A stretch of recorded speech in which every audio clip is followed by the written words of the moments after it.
So, bali, pang 10th day or 10th night na po natin ngayong gabi. So, sa aking pagbubulay-bulay po, meron po ako mga 3 to 4 points na gustong i-share sa inyo. So, bali, hindi po siya magkakasunod eh. Bali, yung 1, tsaka yung 2, magkasunod po. Yung 3, tapos yung 4, magkakaiba na po siya. So, bali, compilation lang po siya nung natutunan ko or gusto pong ipaalam sa akin ng Lord. So, hindi po siya magkakasunod-sunod. So, simulan po natin dun sa title ng lesson natin yung gabi. So, wisdom that becomes visible. So, basically po, upon reading yung mga previous chapter up till to Proverbs 10, na narealize ko po na paulit-ulit pong binabanggit yung word na wisdom. So, it's telling us what wisdom is and what it actually can do in our lives.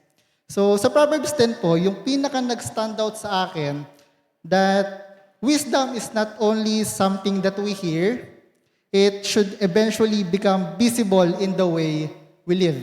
So, hindi po pwedeng naririnig lang natin yung wisdom, alam lang po natin yung wisdom, pero dapat po, it should eventually become visible in the way we live.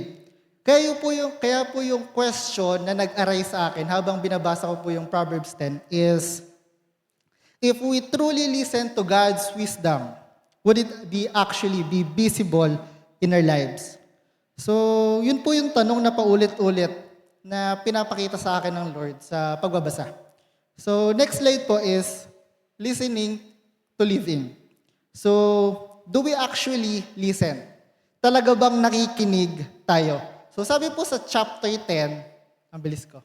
So, sa chapter 10 po ng Kawikaan, it shows wisdom through our actions, our words, and our choices in life.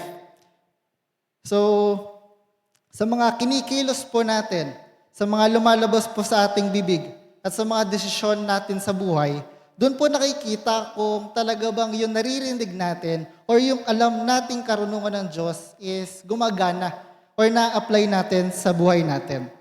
Sabi po dito, wisdom is not just what we know, it is what we practice. Hindi po sapat na alam lang natin yung karunungan ng Diyos. Pero dapat po pinapractice din po natin ito or naipapakita natin na nagwo-work yung wisdom na alam natin. So sabi po dito, hindi po pwedeng, alam ko na yan eh. Pero dapat napapractice din po natin. Pero hindi naman po natin ginagawa. So ano pong point na alam natin? So dapat po naririnig and also visible sa buhay natin. So yung pangalawang question po is, if you did listen, did it actually change the way you live? So sa pangatlong point po, our words have power. So our words can reveal what is happening inside our heart. So, isa po sa pinaka-nagustuhan ko pagdating sa pagbabasa ko ng Proverbs 10 is kung paano po nabigyan ng emphasis yung words natin, kung paano yung nagiging apekto or ano yung power ng mga lumalabas sa bibig natin. Kasi nga po sabi, di ba, our words are powerful. Pwede nating magamit yung mga words o yung pananalita natin to encourage people. Kung pwede natin silang mabigyan ng buhay, or magdala ng kapayapaan sa isang tao. Sa mga simpleng kwentuhan, sa simpleng pagpapayo, pwede nating ma-empower yung isa't isa. Pero at the same time, kahit hindi po natin sinasadya, pwede rin po tayong makasakit, pwede din po tayong maka-discourage, and even destroy someone. So very crucial or critical po yung mga lumalabas sa bibig natin. And I think that's very important because what comes out of our mouth can reveal what's actually happening inside our heart. So, madalas naman na pong nababanggit yun sa church na kung ano po yung nilalabas ng ating bibig, yun din po ang laman ng ating puso. Kaya po, mahalaga na i-check natin yung kalagayan ng mga puso natin and ano yung lumalabas sa ating mga bibig. Kasi it shows kung kamusta tayo, kamusta ka, and kamusta yung relasyon natin sa Panginoon. Kaya let's be mindful sa kung ano ang ating sasabihin at maging mapanuri sa kalagayan ng ating puso. Kaya check your heart, kapatid.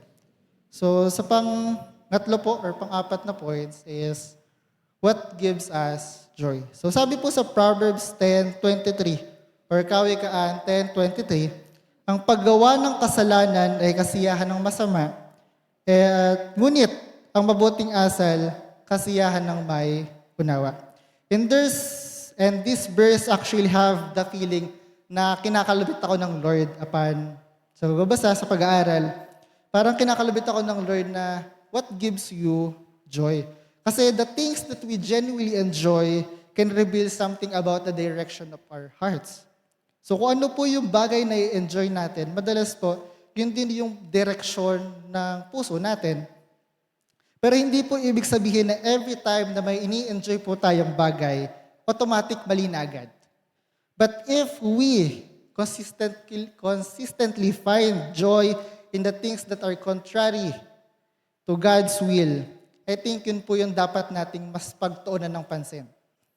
And pag tinignan po natin sa salita at sa mga bagay na ginagawa natin, kung saan tayo masaya or saan tayo nag-i-enjoy, it will always boils down to our heart. Kaya check your heart, kapatid, anong sitwasyon ng puso mo. What gives you joy? Is it aligned with God's will or it's the other way around? For conclusion po, wisdom should be visible. Not only in what we know, but in what we do, what we say, and what we find joy in. Wisdom should be visible. Hindi lang siya dapat alam natin or sa mga bagay na alam nating tama.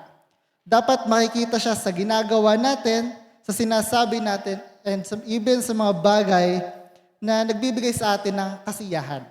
So yung panalangin po natin, hindi dapat lang na, Lord, help me hear your wisdom. But also, Lord, let your wisdom actually change the way I live. So babalikan ko po yung dalawang tanong sa umpisa. Yun na lang din po yung iiwan ko sa inyong lahat. If we truly listen to God's wisdom, would it actually be visible in our lives? And the second question is, and if you did listen, did it actually change the way you live? Yun lamang po. Maraming salamat.